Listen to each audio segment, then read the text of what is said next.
Hello and welcome to everyone here at Nestllé headquarters in Vevey in Switzerland, and to all the European contributors, all the European markets who are linking up with us. We are delighted to be joined by a number of VIP guests, not just on the stage but also in the audience, and by a group of trainees, newcomers from various companies who I know are all bursting with questions to ask the panel, and hopefully we're going to be asking you some of your opinions as well. Jose, I want to start with you. For Nestllé itself, nearly a year into this initiative, quite well established now within Nestllé, but this is the bigger picture, this is the alliance. How does that fit into Nestlé's vision of society at the moment?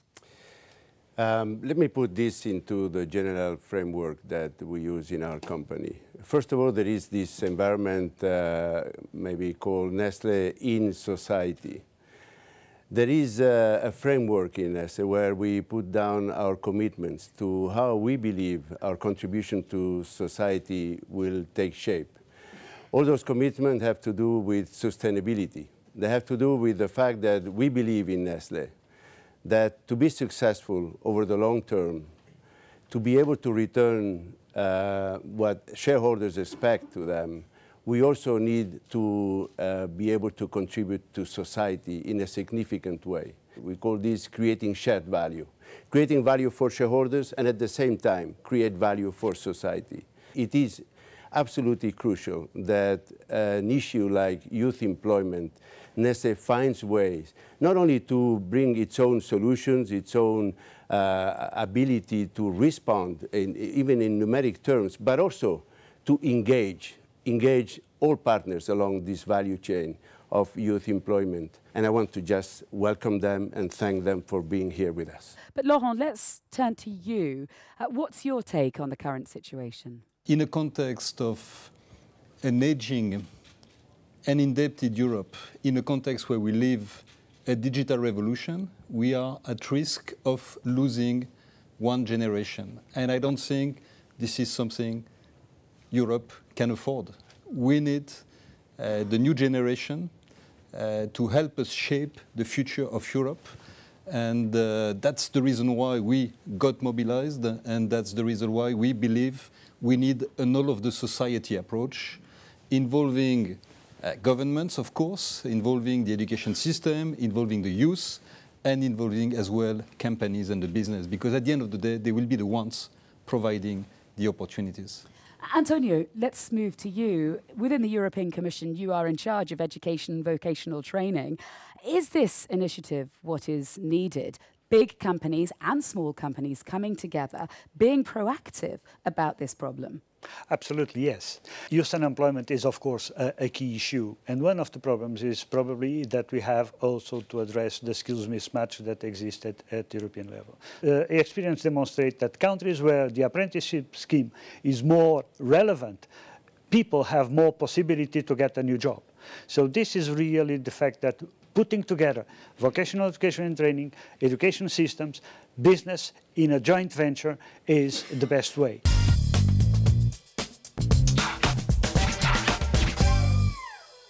Joining us on the stage to discuss this a little further, the newly elected, one of the youngest members of the European Parliament, Eva Paunova, and I'm sure you don't mind, 28 years old. Congratulations to you. Alongside Eva, Mauro Del Ambrogio, Swiss Secretary of State for Education, Research and Innovation. Also on the panel, Alan Paul from the European Youth Forum, which is the platform for youth forums within Europe. Thank you very much. And of course, we still have Jose and Laurent with us. But let's come to Alain. Tell us, though, about some of the emotional and the long-term effects that unemployment is having on young people that you're dealing with. We have an increasing number of young people that are becoming long-term unemployed. So it's really becoming about getting the first job opportunity. And there is this widening crack between education and the labor market, in which 4.5 million young people are taking up internships and traineeships, whereas like only 40% of those would be paid. And I think this initiative, Alliance for Youth, is really focusing on how to show what are the conditions that we also need to create legally, what can the companies offer, and what can the education sector offer in terms of learning. I'm a true believer that in order to be better prepared to get a job, everything starts from education. Not only get the right education, but also have education where one can get work experience. I would like to work for education systems in Europe to become systems where one can have a training or a course prior to finishing their education. Also, I would like to work for more public debates, such as this one, where we can discuss the future of the young people, but where the young people would be the center of debate, because it is this bottom-up approach which we need to use together with young people. You need to tell us, together with the politicians, together with the business, what you expect from the educational system. Let's talk to Nona Gassas from Cargill, who've taken on 410 youth employees since the beginning of the year. What should young people do in order to increase their employability? Well, I think you're not the only one to actually have that question, right? The survey we conducted clearly shows that 9 out of 10 young people below 30 in Europe believe there is a problem today, but more importantly, this is the largest issue for Europe in the next 5 to 10 years. So what to do about it, right? The key answer to that really is about collaboration between governments, businesses, and the education system. Make this connection between yourself and the private sector as a reality as early as you can. And then as companies, obviously, there is things we can do to help in terms of building experience, bringing apprenticeship, readiness for work, simple things, right? How to write a CV, how to make an interview, what photo to not post on Facebook. No kidding. There is a lot of funny photos on Facebook, and guess what? Employers just look at it. Right? So simple things, but that can help. The initiative also will involve people moving from their home country in order to get an opportunity for a job in another country. That involves changing culture, changing the entire environment. How do you plan to support those young people who move from one country to another? And do you think it even makes sense for young people to leave everything they know just for a potential job opportunity? We believe that for a company like ours, which works really globally, it is actually part of the skills that you will have to acquire in order to become employable and competitive in your job. So don't see that as a sacrifice that you have to do, but rather as something you will add to your own strength and your own education to be even more competitive in the future. We will provide this type of assistance for you, of course. And what we can do and provide as well is indeed readiness for work advices, and in this respect we have engaged our organization entirely. We got 3,000 people in the first 8 months who have engaged, went to schools, went to universities, went to events to engage with the young people, explain them what is the reality, what companies would expect. And I think this is the best service we can give to the youth. If somebody comes for an interview with me and they've never been on my website, they've never been on my Facebook, they've never been on my Twitter, this means only what they want is get a job, but they don't want to be part of a team. They don't want to be part of our aims. And obviously it's going to leave some type of, disadvantage to this candidate in a way. But for this question, together with a colleague of mine, we have actually asked the European Council and Commission to look into an EU framework which would recognize voluntary services as job experiences, because very often, if you don't have enough experience, they say you cannot get the job. Greece, Spain, nearly around 50%, hovering at that youth unemployment. Switzerland, 3%. What is Switzerland doing right?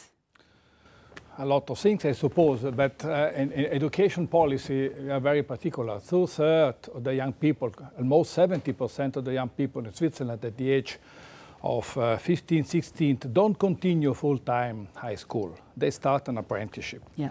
And after 3 to 4 years, they have a qualification, and part of them have the possibility to continue to study.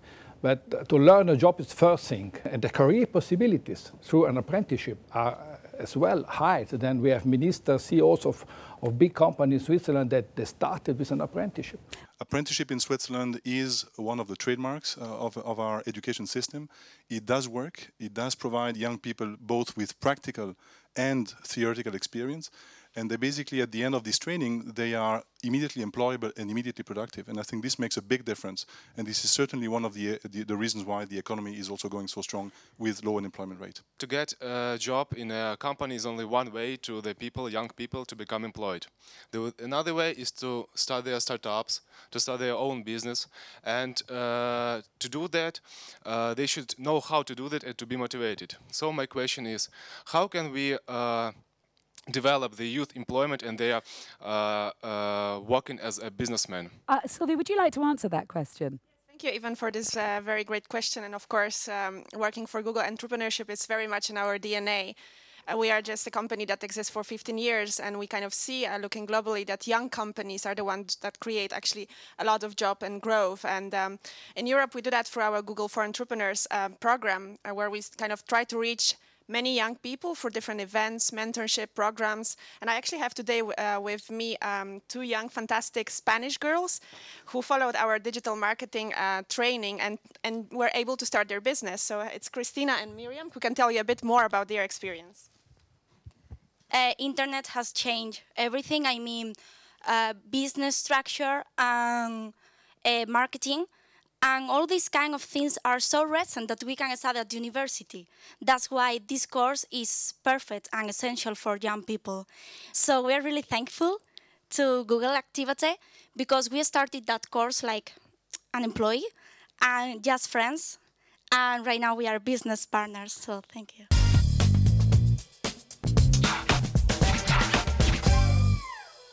I want to move on, though, for the last part of our webcast this morning. We're joined by Miles Roberts, CEO of DS Smith, a European packaging and recycling company. Thank you.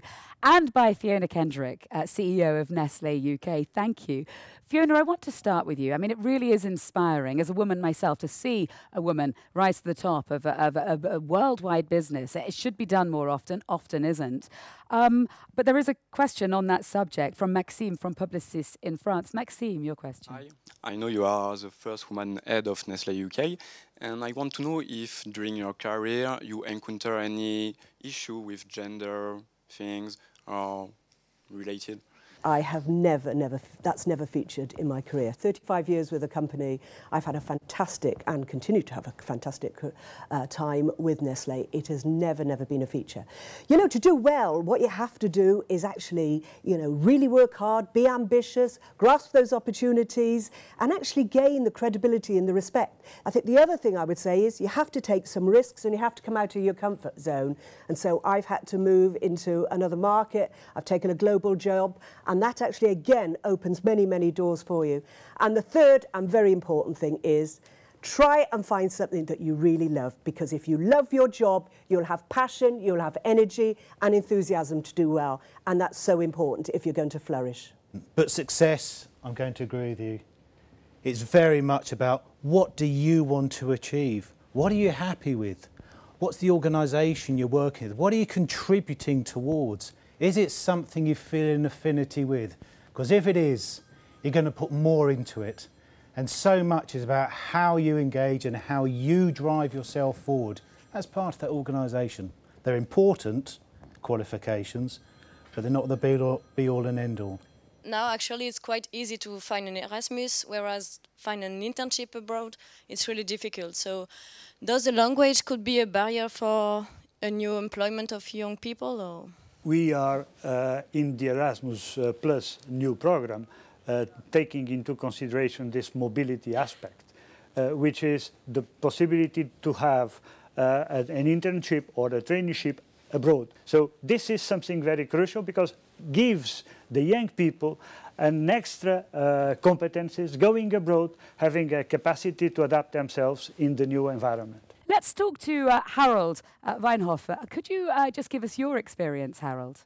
First of all, I think it wouldn't be a surprise for you. I would like to let you know that we really welcome this initiative, that we welcome that, well, all these companies and Nestllé is not only talking about this challenge, but really acting, so that these companies are not waiting for the politicians or asking for subsidies, but really taking up their responsibility. And for us, it's also very important that Nestllé was incorporating and asking its suppliers, 65,000 suppliers, what is their responsibility as well. This is really a good example we really have to disseminate.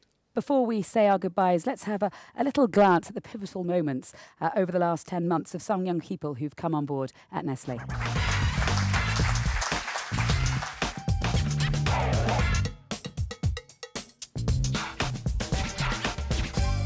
But now we're delighted to have with us here the 8,000th young person who joined Nestlé this summer. Please welcome Lucie de Giberti. Lucie.